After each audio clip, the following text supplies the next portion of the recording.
फिर वो world bank आएगा, पाकिस्तान आलमी अदालत में जाएगा वगैरह वगैरह। क्या होता है ज़ाहिर सी बात है, अगर वहाँ पे डैम बनते हैं और उन दरियाओं का रुख मोड़ता है इंडिया, या वहाँ पे डैम बनाता है, तो पाकिस्तान तो सूखा पड़ जाएगा, बिल्कुल बुरी हालत हो जाएगी। तो काफ़ी पहले इस पर कभी पाबंदी नहीं लगी, मतलब कभी इंडिया ने ये चीज़ नहीं की, इस मरतबा ऐसा हो रहा है। तो वैसे क्राइसिस हैं, वैसे ही परेशानियाँ हैं। शायद मुझे ऐसा लगता है कि पाकिस्तान में वैसे ही ये दरिया का मसला चल रहा था, तो इंडिया का फोकस वहाँ पे गया, क्योंकि ये चीज़ बड़ी वायरल चल रही थी कि पंजाब पानी रोक रहा है, सिंध का बहुत एहतियात चल रहे थे। और सिंधी जो है अपने ही वाले ने शुरू किया, हाँ ना, शुरू किया सब शानियाँ हैं। और अगर पानी नहीं इंशाल्लाह जो है ना, ये सोच और सब डराने के लिए किया करेंगे नहीं ये इंशाल्लाह। उम्मीद है कि ऐसा ना हो, क्योंकि जब वो इतना ज़्यादा अपनी आवाम के लिए सोच रहे हैं तो उनको आगे भी यही सोच आएगी कि यहाँ पे भी बहुत बेगुनाह लोग मारे जाएंगे। लेकिन मसला ये है कि मैं आप लोगों को बिल्कुल सच बताऊँ, हकीकत बताऊँ कि यहाँ के आवाम को अगर तकलीफ। अस्सलाम वालेकुम, नमस्ते, सत श्री अकाल। उम्मीद करता हूँ ठीक होंगे, खुश होंगे। मैं हूँ तारिक नियाज़ी, मेरे साथ मौजूद है। अस्सलाम वालेकुम, नमस्ते, सत श्री अकाल। मैं हूँ मिसाना सबा खान और मेरे साथ मौजूद है मेरी अम्मी। अस्सलाम वालेकुम, मेरा नाम है तबस्सुम। तो चलते हैं वीडियो की तरफ।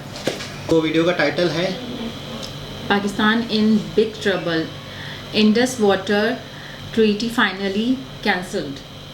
स्टार्ट करते हैं। हेलो फ्रेंड्स, मैं गौरव और इंडिया ने पाकिस्तान पर वाटर वॉर डिक्लेयर कर दिया है। 62 सालों तक शांत रहने के बाद फाइनली इंडिया ने पाकिस्तान को एक रेगिस्तान बनाने की धमकी दे दी है। अब वो बूंद बूंद पानी रोक करके मैं पंजाब के, जम्मू कश्मीर के, हिंदुस्तान के किसानों के लिए वो पानी लाने के लिए कृतसंकल्प। अब अगर ऐसा हुआ ना तो पाकिस्तान की 75% आबादी तक पानी पहुंचना बंद हो जाएगा। इनफैक्ट इंडस के बिना तो पाकिस्तान एक रेगिस्तान ही बन जाएगा, कि पाकिस्तान का 90% फूड प्रोडक्शन और 25% जीडीपी इसी नदी पर डिपेंडेंट है। और ये डिपेंडेंसी अगर देखा जाए ना तो कोई आज की डिपेंडेंसी नहीं है, बल्कि पार्टीशन के बाद से ही पाकिस्तान इस पर हमेशा डिपेंडेंट रहा है। लेकिन everything change after the 1948 Indo पाक वॉर। इस वॉर के बाद ना इंडस वाटर शेयरिंग पर एक ट्रीटी की जरूरत पड़ गई।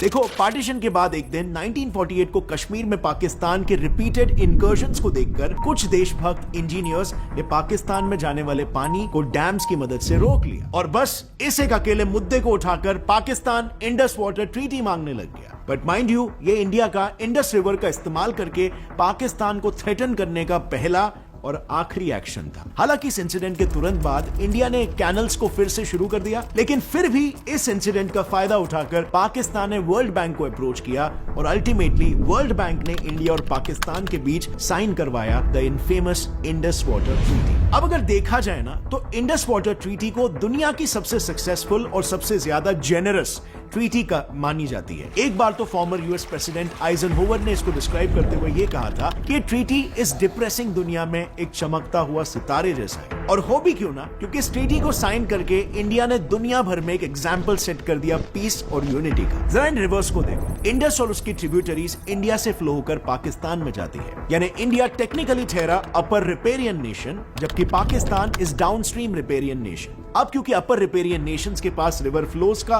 पूरा कंट्रोल होता है, इंडिया ने इसका बिल्कुल फायदा नहीं उठाया। उल्टा ये एडवांटेज होने के बावजूद भी इंडस की ये 3 ट्रिब्यूटरीज इंडस, झेलम और चीनाब पाकिस्तान के हिस्से में गई, और बस ये 3 ट्रिब्यूटरीज द रावी, बियास और सुतलेज इंडिया को मिली। अब सुनने में ये बंटवारा एकदम एग्जैक्ट हाफ लगता है ना? लेकिन अगर असल में देखा जाए तो इस डिवीजन की वजह से इंडस वाटर के 168 मिलियन एकड़ फीट में से इंडिया को सिर्फ 33 मिलियन एकड़ फीट ही मिला, यानी कि सिर्फ 20%। और ऐसा लिटरली पहली बार हुआ है जब किसी अपर रिपेरियन कंट्री ने अपने हिस्से में से विलिंगली रिवर का इतना कम हिस्सा रखा हो अपने पास। इंडिया को सिर्फ 20% इंडस वाटर पर समझौता करना पड़ा। पर आखिर ऐसा क्यों? ऐसी भी क्या मजबूरी थी? वेल, इसे जानने के लिए ना हमें थोड़ा सा रिवाइंड करना होगा इस ट्रीटी के फॉर्मुलेशन के टाइम पर, नेगोशिएशंस पर। तो जैसे कि आपने पहले जाना था, पाकिस्तान को दो देशों के बीच इस बायलैटरल मुद्दे में थर्ड पार्टी को इन्वॉल्व करना जरूरी था। पाकिस्तान के प्राइम मिनिस्टर जिन्ना ने तो ये तक कह दिया था कि पाकिस्तान पूरी तरीके से डेजर्ट बन जाएगा, वो चलेगा,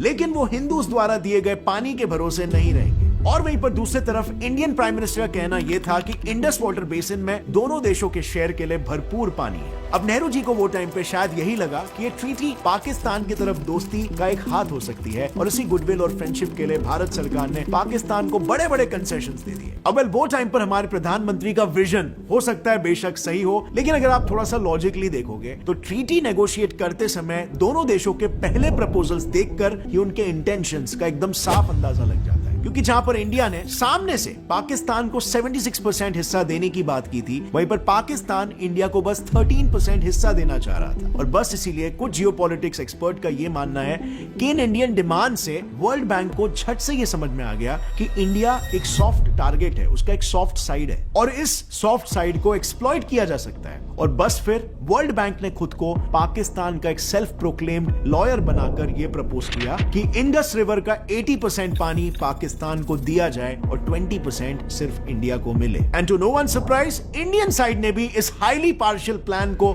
थम्स अप कर दिया और इसीलिए इतिहास में इस इंसिडेंट को नेहरूज 6th ब्लंडर भी कहा जाता है। अब डेफिनेटली इस डिसीजन के लिए नेहरू जी को काफी क्रिटिसिज्म भी फेस करना पड़ा, सो मच सो कि लोकसभा में नेहरू जी को अपने डिफेंस में यह कहना पड़ा कि हमने सिर्फ एक सेटलमेंट ही नहीं बल्कि दोनों देशों के बीच पीस खरीदा है। लेकिन इस स्टेटमेंट का कोई फायदा नहीं हुआ क्योंकि खुद कांग्रेस के एमपीज ने भी इसका जमकर विरोध किया। कई एमपीज ने ब्लंटली ये कह दिया कि नेहरू जी की वजह से वो बहुत ही लेट डाउन फील कर रहे हैं। और एमपी अशोक गुहा ने तो ये ब्लंटली कहा कि पाकिस्तान को खुश करने के लिए इंडिया ने अपने ही इंटरेस्ट की कुर्बानी दे दी है। वाह भाई वाह। और अंत में अगर देखा जाए तो हुआ भी ये, नेहरू जी का ये गुडविल जेस्चर बिल्कुल सांप को दूध। जी जनाब, कहते हैं कि जो कंट्री एग्रीकल्चर हो या जहाँ पर नहरी निज़ाम हो या फिर ये वाला निज़ाम हो फसलों का, तो वहाँ पर यूँ समझ लो कि ये चीज़ उसकी रीढ़ की हड्डी है, नहरें या दरिया। वह वाकई इस बारे में सोचता था कि जो दरिया इंडिया से आते हैं और अगर इंडिया उन दरियाओं को बंद नहीं करता, एक मुआहदा है, तो ये भी अपने आप में एक बहुत बड़ी बात है, इंसानियत वाला काम है कि कई जंगें हुई हैं, कभी भी इस चीज़ का जिक्र नहीं आया कि इंडिया पानी रोकेगा, इंडिया पानी रोक दिया। इस मरतबा कुछ लोग कहते हैं कि इस मरतबा इंडिया ने, अच्छा ये मुआहदा है, ये सस्पेंड हो गया है, यानी इंडिया ने इस मुआहदे को रोक दिया है, सस्पेंड कर दिया है कि यार हम इस मुआहदे को नहीं मानते। अब इंडिया चाहे कुछ भी कर सकता है, फिर वो वर्ल्ड बैंक आएगा, पाकिस्तान आलमी अदालत में जाएगा वगैरह वगैरह। क्या होता है कि ज़ाहिर सी बात है अगर वहाँ पे डैम बनते हैं और उन दरियाओं का रुख मोड़ता है इंडिया या वहाँ पे डैम बनाता है तो पाकिस्तान तो सूखा पड़ जाएगा, बिल्कुल बुरी हालत हो जाएगी। तो काफ़ी पहले इस पर कभी पाबंदी नहीं लगी, मतलब कभी इंडिया ने ये चीज़ नहीं की, इस मरतबा ऐसा हो रहा है। तो वैसे क्राइसिस हैं, वैसे ही परेशानियां हैं, और अगर पानी वाला मसला भी बढ़ता है, रुकता है, तो पाकिस्तान बहुत ज़्यादा क्राइसिस में चला जाएगा। पानी पीने को नहीं होगा, पानी फैक्ट्रियों के लिए नहीं होगा, पानी फसलों के लिए नहीं होगा। पानी तो ज़िंदगी है, पानी नहीं तो समझो कुछ भी नहीं। हर चीज़ की ज़िंदगी समझ लो, पानी किसी ने कहा या इंसान, हाँ, किसी ने कहा कि पाकिस्तान इंडिया को इतना नुकसान नहीं पहुंचा सकता जितना इंडिया पहुंचा सकता है पानी बंद करके। अच्छा, यहाँ पर डैम नहीं बनाया? यहाँ पर भी डैम, यहाँ पर तो हमारे यहाँ वो वाले मसले भी बहुत है ना, सिंध और पंजाब वाले भी। कालाबाग डैम बन रहा था, हाँ। वो एक सियासत की नज़र हो गया। आज तक डैम किसी भी मुल्क की तरक्की है। हमारा जितना भी पानी है ना, वो कहते हैं समंदर में चला जाता है, डूब ज़ाया हो जाता है। अगर डैम बनते हैं, उससे बिजली होती है, तैयार होती है, सारी चीज़ें होती हैं, रोका जाता है पानी, तो उससे फिर फ़ायदा उठाया जा सकता है। तो अभी जैसे मिसाल के तौर पे हमारे मुल्क में वैसे ही कनालों का मसला चल रहा था कि पंजाब मुख्तलिफ़ किस्म के कनाल बनाएगा, सिंध का पानी रोकेगा। शायद मुझे ऐसा लगता है कि पाकिस्तान में वैसे ही ये दरिया का मसला चल रहा था, तो इंडिया का फोकस वहाँ पे गया, क्योंकि ये चीज़ बड़ी वायरल चल रही थी। अच्छा। कि पंजाब पानी रोक रहा है। अच्छा। सिंध का अभी बहुत एहतजाज चल रहे थे। अच्छा। और सिंधी जो है अपने ही सखर वाले में शुरू किया, हाँ ना, शुरू किया। सखर में 15-20 दिनों से लोग बैठे हुए सड़कों पे। पानी का इशू तो चल रहा है यहाँ पे। पानी, पंजाब पानी रोक के चोलिस्तान जो वहाँ के रेगिस्तान है वहाँ डाइवर्ट कर रहा है। तो सिंध वालों का एतराज़ है इस पर कि हमारा पानी ना रोको, हमारा पानी, हमारी फसलें, हम बर्बाद हो जाएंगे। ये इशू वैसे ही पाकिस्तान में चल रहा था पहले ही, हालात ख़राब होने से पहले। तो मुझे ऐसा लगता है शायद इस वजह से इंडिया का ध्यान गया। तो आपने क्या देखा कि वीडियो में, कि मतलब है कि आने वाले वक्त में अगर पानी रुकता है तो पाकिस्तान की क्या हालत होगी? क्या होगी, जो है वो भी ख़त्म हो जाएगा, जाहिर बात है। पानी से तो सब कुछ है। कोशिश यही करनी चाहिए कि ऐसा ना के रखनी चाहिए, और ऐसा ना करें, इंसानियत के नाते नहीं होना चाहिए। और इससे पहले कभी भी इंडिया ने ये नहीं किया। हाँ कि लेकिन अब अभी ये ऐसा है, हो रहा है तो अब ये ये सोच नहीं, क्या इंशाल्लाह नेगेटिविटी नहीं, इंशाल्लाह जो है ना ये हमारी सोच दुआएं हैं। और सब डराने के लिए किया करेंगे नहीं ये इंशाल्लाह। ऐसी उम्मीद है कि ऐसा कुछ ना उम्मीद हो। है कि ऐसा ना हो, क्योंकि जब वो हाँ। इतना ज़्यादा अपनी आवाम के लिए सोच रहे हैं तो उनको आगे भी यही सोच आएगी कि हमारे- यहाँ पे भी बहुत बेगुनाह लोग मारे जाएंगे। लेकिन मसला ये है कि मैं आप लोगों को बिल्कुल सच बताऊं, हकीकत बताऊं कि यहाँ के आवाम को अगर तकलीफ़ होती है, हमारे हुक्मरानों को फ़र्क नहीं पड़ेगा। हाँ। हमारे ऊपर के जो लोग बैठे हुए हैं वो कहीं से भी 1000 रुपये की बोतल का भी पानी पी सकते हैं। उनको दुबई से पानी आ जाएगा, कहीं से भी आ जाएगा, उनके लिए वो पानी आ जाएगा जो दुनिया का सबसे महंगा पानी है। उन्हें कोई फ़र्क नहीं पड़ेगा। फ़र्क पड़ेगा तो आवाम को पड़ेगा, और आवाम को फ़र्क पड़ने से किसी को कोई फ़र्क नहीं पड़ता हमारे मुल्क के हुक्मरानों को। तो इसलिए ये वाला नुकसान आवाम के लिए ही नुकसान है, ऊपर की जो लोग लोगों हैं के लिए नहीं है। उनके लिए कोई हाँ। फ़र्क नहीं। तो खैर दोबारा किसी और के साथ आपसे मुलाकात होती है, जब तक के लिए अल्लाह अल्लाह हाफिज़।